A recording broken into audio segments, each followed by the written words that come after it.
Over the years of working as a freelance illustrator, I have slowly built a toolkit of sorts that keeps me both creative and sane. So today I thought I would share with you some of the essentials that help me run the business side of being an artist while still staying focused on the art. We'll start with the one that is the most obvious, but truly, obviously, the most important. Like, in order to share and sell your art, you need to make it, and for that you'll need art supplies.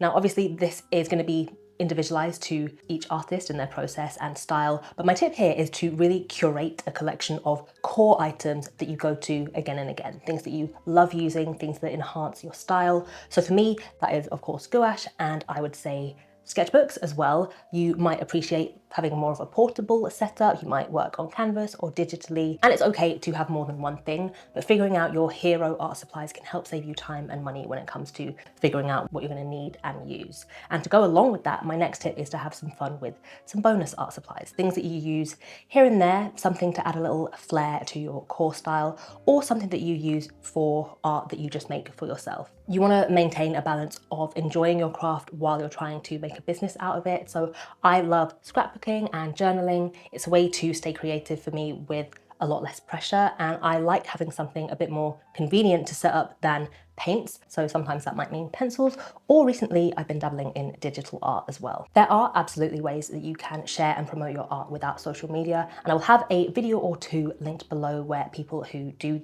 that share how they do it. But I think the bare minimum that you should have if you want to get your art out there and establish yourself as a professional is a website. So somewhere to share your portfolio of work, potentially sell your work, and have contact with potential clients. And setting up a website doesn't have to be complicated, time-consuming, or expensive, with a ton of upkeep, which is where today's sponsor, Hostinger, comes in.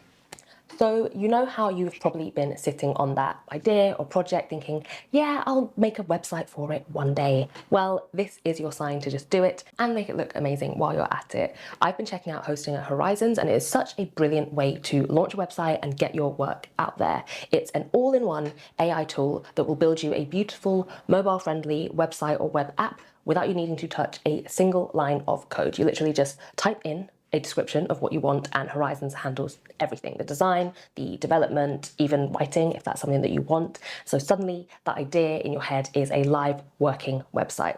And here is the part that I love: it's already all SEO optimized, so people can actually find you. Plus you don't have to mess around with like buying a domain, setting up email, or figuring out how to integrate an online shop. They have all of that covered as well. And if you ever happen to need help, their customer success team is on call 24/7 in multiple languages, which I think is pretty amazing. So yeah, stop overthinking it, launch the thing, get your work out there. You can use my code MINI to get 10% off your first month with Hostinger Horizons. Thank you, Hostinger, for sponsoring this video. Now back to the next artist essential. Now, I know I said that you don't need social media, but we are talking about everything that I use to run my business, and social media is a huge part of it for me. It's how I get eyes on my work. It's how I keep in touch with my community, which in turn keeps me inspired and motivated. So my tip here is to just choose one platform that you primarily focus on and make it something that you actually use. If you are always on Pinterest, use Pinterest. It's a space that you understand, and that's really important and authentic. You can always branch out to other social platforms, but having one key one that you focus on will save you so much time and energy. And putting 100% into one is going to be a lot more successful than splitting your time across a bunch of platforms that you don't understand or aren't interested in. Why is this my favorite category? Your girl loves a spreadsheet, we know this. Okay, for admin, there are a few things that you'll want to find a way to keep records of things. Most important, I would say, is a finance tracker: what you're spending, what you're saving, obviously much needed for tax purposes, but also to keep an eye on where you could be saving and where you could potentially be increasing prices on your end.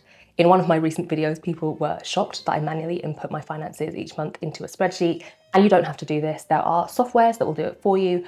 But I personally do like to take like half an hour each month to go over every transaction and really understand how money is moving through my business. A bonus to help with this is having a separate business bank account. Maybe not a complete essential when starting out, but it makes things so much easier when you've separated personal and business spends. And there are lots of easy business bank accounts that you can set up for free, some with like bonuses for joining or for having a particular amount of money going in each month. For my UK viewers, I will leave a money saving expert link below where they have listed a bunch of accounts and the pros and cons. Fun fact, a money saving expert is the only email newsletter that I actually read every week. Might be the only newsletter I'm actually signed up for. And bonus, a bank account with an attached savings account where you can easily transfer back and forth from is an easy way to set aside money each month for your taxes. Okay, let's try to speed through the rest of admin because I am yapping. I thought I would. So a way to track invoices. You might not need this if you don't use invoices, or you can use an invoicing software that will do that for you. I collect payments in my shop through Stripe and they have an invoicing option, but I also sometimes send my own invoices. And in those cases, I have a spreadsheet where I can keep an eye on when a payment should be due and also how much it is, so I can chase up anything that is left unpaid. Other non-essential but nice to have is a PO box, mainly if you are shipping physical items from your house and you don't want your personal address being known to customers. Having a return address on anything you ship helps with things that get turned back when they're undelivered. And a business-specific email address will help you keep track of any correspondence that's purely work-related. I have my inbox organized into folders like accounts, open collaborations, closed and declined collaborations, receipts for online purchases. I also just have a folder where I keep any kind and encouraging messages that I've received, and a few more, but I said I wasn't going to yap, so let's move on. All right, I'm gonna try not to talk about this one. Being organized is kind of key for keeping your business ticking over in a way that doesn't make you stressed out and overwhelmed. So essentials: somewhere to store your art supplies and somewhere to store your art, but also you might want somewhere to store your ideas. So I just have a note on Google Keep that I can refer to anytime I'm stuck or uninspired.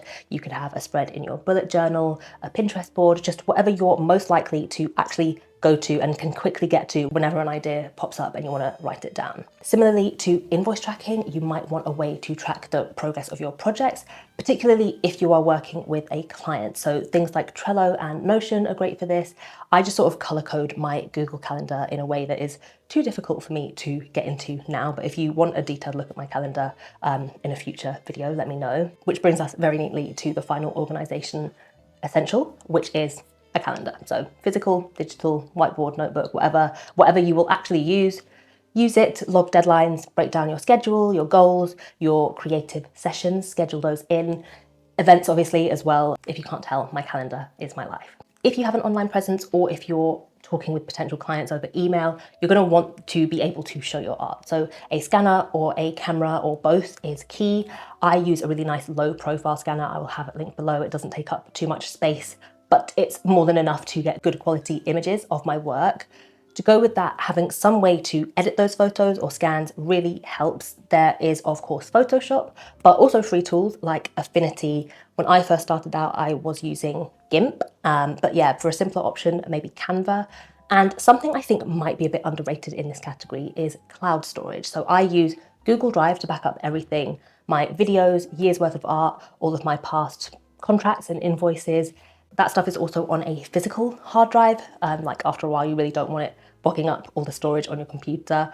But I love having access to it all the time, even from my phone. And I like that added backup for if something happens to my physical hard drive, I haven't lost everything. And finally, all of this is nothing if you are uninspired and not loving what you're doing. So make sure you make time for the things that fill you up. It doesn't have to be the obvious stuff like the art you like on Instagram. It could be to do with your hobbies outside of art, time with the people you love, a random book or TV series that you obsess over. Just keep yourself curious and engaged with the world around you, and your art doesn't have to feel like work. These tools don't make the art for me, but they do make it possible to focus on what I love and to keep things running in the background. If you are starting your own freelance journey, I hope this gave you a few ideas. Everything I've listed does sound like a lot.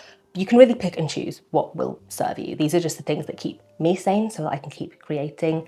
I feel like I've shared so much, but I still might have missed something. So if there's anything that you can think of that you can't live without in your art business, let us know in the comments below. Don't forget to check out my link for Hostinger. Thank you so much for watching, and I will see you soon in the next one.